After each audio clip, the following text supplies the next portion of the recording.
Hello everyone, কেমন আছেন সবাই? আজকে সুইডেনের আবহাওয়াটা ছিল অসাধারণ। রোদেলা আকাশ, হালকা ঠান্ডা বাতাস, একেবারে যেন ঘুরতে যাওয়ার মতো একটা পারফেক্ট দিন। কিন্তু আমাদের ঘুরতে যাওয়ার তো প্ল্যান ছিল না, তাই আমার ছেলেকে ওর স্কুল থেকে নিয়ে আসার সময় ভাবলাম যে একটু স্নান করিয়ে নিয়ে আসি। আর সুইডেনের আবহাওয়ার কথা তো বলার কোনো অপেক্ষাই রাখে না, কারণ গত 3 দিন এখানে টানা বৃষ্টি হয়েছে, থেমে থেমে ঝরঝর বৃষ্টি আর হালকা ঠান্ডা হাওয়া। তারপর আজ হঠাৎ করেই যেন আকাশ হাসলো, রোদ উঠল, তারপর ঠান্ডা তো মোটেই ছিল না।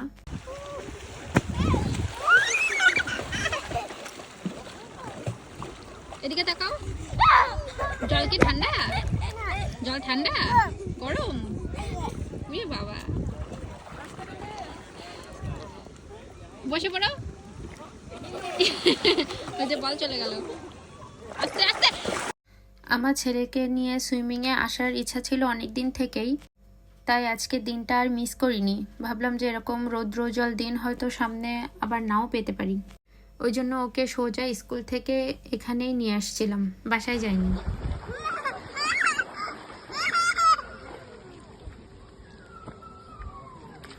ওর বাবা এখানে ওকে একটু সাঁতার শেখানোর ট্রাই করতেছিল, কিন্তু আমার ছেলে কোনোভাবেই সাঁতার কাটবে না। শেষে অনেক চেষ্টার পরেও তার বাবা ব্যর্থ হলো তাকে সাঁতার কাটাতে। ও এখানে অনেক মজা করে স্নান করতেছিল। ওই যে সবাই সাঁতার কাটতেছে, ওই দেখো। 3 দিনের বৃষ্টির পরে আজকের এই রোদেলা মুহূর্তটা ছিল এক কথায় ম্যাজিক্যাল।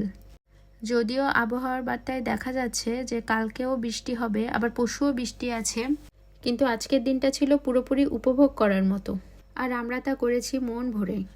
এই ভিডিওটা ছিল মাত্র 3 মিনিট 49 সেকেন্ডের, কিন্তু তার ভেতরে আছে ভালোবাসা, খুশি আর কিছু অসাধারণ মুহূর্ত।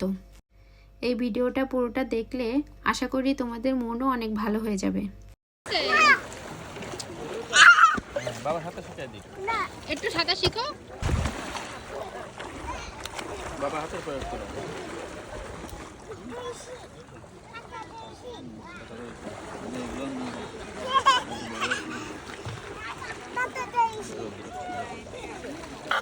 আসো বাবা শিখাই দিই।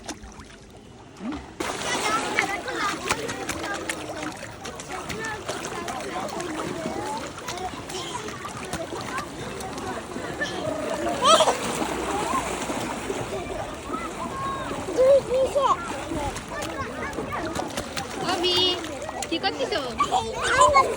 স্নান করতেছো?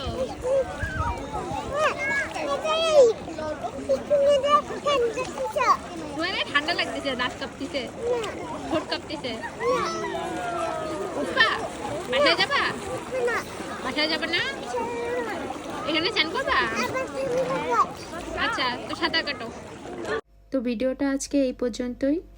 আশা করি ভিডিওটা সবার একটু হলেও ভালো লাগবে, আর ভালো লাগলে ভিডিওটা অবশ্যই একটু শেয়ার করে দেবেন, আর পুরো ভিডিওটা দেখে একটা ছোট্ট কমেন্ট করে দিবেন। সবাই ভালো থাকবেন, সুস্থ থাকবেন, আমাদের জন্য প্রে করবেন। টাটা।